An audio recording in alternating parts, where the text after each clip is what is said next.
여러분 안녕하세요. 훈이쌤입니다. 오늘의 한마디 364일차고요. 오늘은 학교폭력 조사관 제도의 역할에 대해서 말씀을 드려볼까 합니다.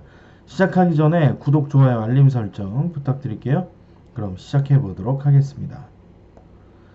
2024학년도부터 접수되는 학교폭력 사안 처리에는 변화가 있습니다. 학교폭력 사안 확인을 위한 조사관 제도를 도입했는데요. 학교폭력 조사를 맡아왔던 학교폭력 책임교사의 역할이 변화한 거죠.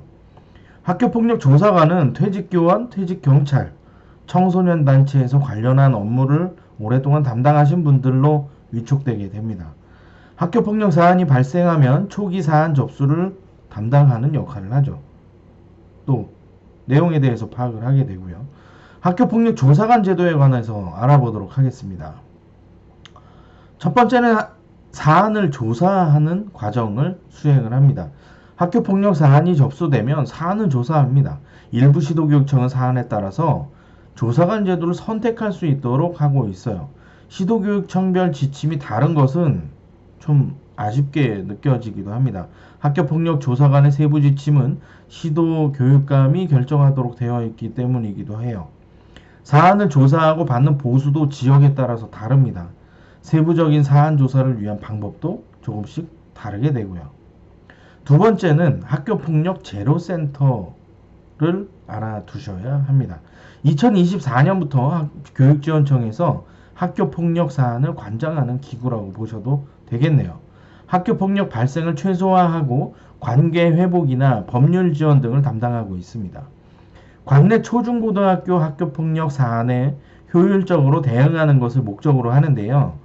발생하는 학교폭력 사안을 제로센터 내에 사례회의를 진행해서 처리를 하기도 합니다. 학교에서의 대응 방법에 관한 안내를 이 회의 내용을 바탕으로 진행하게 되거든요. 세 번째는 관계 회복에 초점을 맞추어야 한다는 겁니다.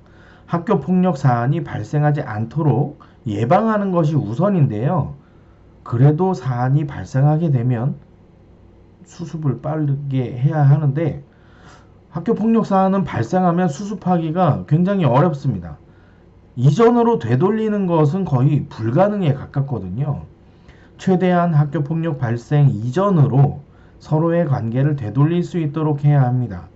관계 회복에 초점을 맞추고 사안을 확인해야 하는 거죠. 학교폭력 조사관 분들도 학생들의 관계 회복을 위한 지원을 아끼지 않아야 하는 이유입니다. 학교폭력 사안이 발생하면 조사관 분들이 개입해서 확인을 하게 되는데요. 학교 내외를 구분하지 않고 모든 학교폭력 사안에서 활용될 수 있습니다. 시도교육청별로 경미한 사안에 대해서는 학교에서 선택해서 진행할 수 있기도 한데요. 학교폭력 조사관 제도의 도입은 학교폭력 책임교사의 업무 경감을 목적으로 하기도 합니다. 학생들의 사안을 확인하고 관계를 회복할 수 있도록 지원해주는 역할도 하고요. 학교폭력 사안의 효율적인 처리를 위한 다양한 방법을 구안하고 적극적으로 해결할 수 있도록 지원을 아끼지 않아야 하겠습니다. 네, 오늘은 학교폭력 조사관 제도의 역할에 대해서 말씀을 드렸습니다. 오늘 영상이 도움이 되셨다면 구독, 좋아요, 알림 설정 부탁드리겠습니다.